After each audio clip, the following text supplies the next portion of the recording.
If you went there in 1999, you couldn't even buy a drink.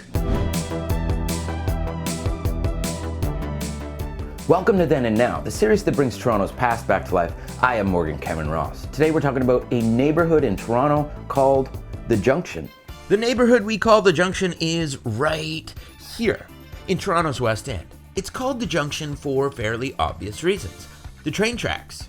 The area in the late 1800s was fairly far from the city, and it was one of the larger manufacturing hubs around. Factories, warehouses. So if you take a quick look right here, the shopping center named the Stockyards, you will realize something. Why are they named as such? Well, the obvious reason. The Junction was one of the main areas for the slaughter of animals for well over a century. Toronto, also known as Hogtown, for a pretty obvious reason. The area is now gentrifying at a substantial clip. Coffee shops, restaurants, art galleries, and bars. But bars, they're new. The Junction was rough, full of railway workers and laboring men with penchants for inappropriate lifestyles. So, in 1904, the neighborhood became dry. They instituted prohibition in the area, and that prohibition lasted for almost a century.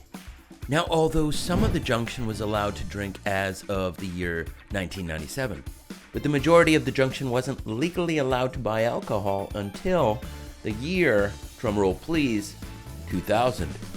Parts of Toronto literally had prohibition until just about 20 years ago.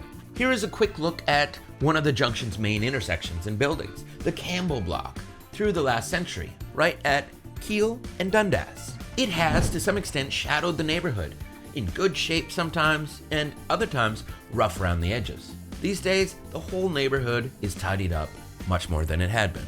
As is the case with many manufacturing and industrial areas, a strong portion of the residents were newly arrived immigrants. In the Junction's case, the area has been a major home of the Maltese community for decades, still visible throughout. That's it for this episode of Then and Now. I am Morgan Cameron Ross. Catch you next time on Narcity.